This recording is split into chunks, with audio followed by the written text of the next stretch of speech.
بسم الله الرحمن الرحيم. اللهم صل على محمد وآل محمد.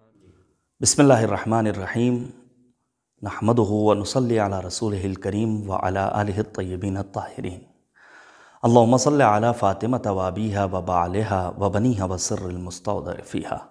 ناظرین کرام السلام علیکم.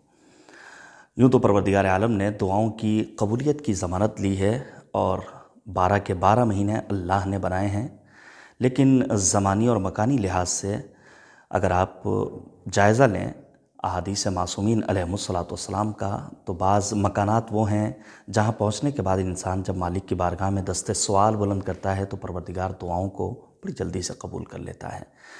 اسی طرح زمان کے لحاظ سے بھی پروردگار بعض زمانوں کو بڑی اہمیت دیتا ہے. مکان کے لحاظ سے مثلا اگر آپ گھر میں مصلی عبادت پر بیٹھ کر کے مالک کی بارگاہ میں دعائیں طلب کریں تو اس کی عظمت و اہمیت اور افادیت کچھ اور ہے. شہر کی جامع مسجد میں جانے کے بعد دعا مانگیں تو اس کی اہمیت کچھ اور ہے. لیکن اگر آپ کربلا معلیٰ پہنچ جائیں، جسے سرزمین عاشقان کا نام دیا جاتا ہے، زیر قبہ امام حسین مالک کی بارگاہ میں دعا کریں تو اس کی اہمیت کچھ اور ہوا کرتی ہے. یہی حال ہے زمانے کا. مثلا شب قدر کے لیے پروردگار نے آواز دی لیلۃ القدر خیر من الف شہر، ایک رات 1000 مہینوں سے بہتر ہے. تو اب اگر شب قدر میں مالک کی بارگاہ میں دعائیں طلب کی جائیں گی تو یقیناً اس کی بات کچھ اور ہی ہوگی. یہی حال ہے مہینوں کا. یوں تو تمام مہینے اللہ نے بنائے ہیں جیسا کہ ذکر کیا، لیکن ان مہینوں میں بعض مہینوں کو دعاؤں کی قبولیت کی ضمانت کے عنوان سے دیکھا گیا ہے. 7واں اسلامی مہینہ ہے ماہ رجب المرجب، جسے رجب العصب بھی کہا جاتا ہے. عصب جنت کی نہروں میں سے ایک نہر کا نام ہے. عصب موسلا دھار بارش کو کہتے ہیں. اس مہینے میں اللہ کی رحمتیں ٹوٹ کر برستی ہیں.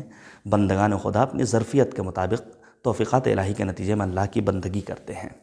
ہمیں اور آپ کو مالک کی بارگاہ میں اس ماہ رجب میں بھرپور طریقے سے بندگی کرنی ہے. اور بندگی کے لیے مقصد یہ نہیں ہے کہ کاروبار حیات کو چھوڑ دیا جائے اور صرف 24 گھنٹے اللہ کیا جائے. نہیں، چلتے پھرتے کام کاج کرتے ہوئے بھی ہم اللہ کی بندگی کر سکتے ہیں.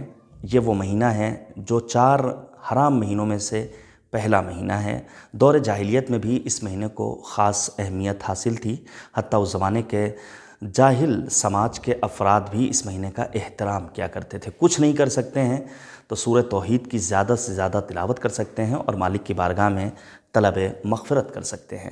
آئیے رب کریم کی بارگاہ میں دعا کی جائے. معبود واسطہ ہے عظمت محمد اور آل محمد کا، ہمیں ماہ رجب کی عظمتوں کو درک کرنے کی توفیق کرامت فرما. اپنی دعاؤں میں یاد رکھیے گا.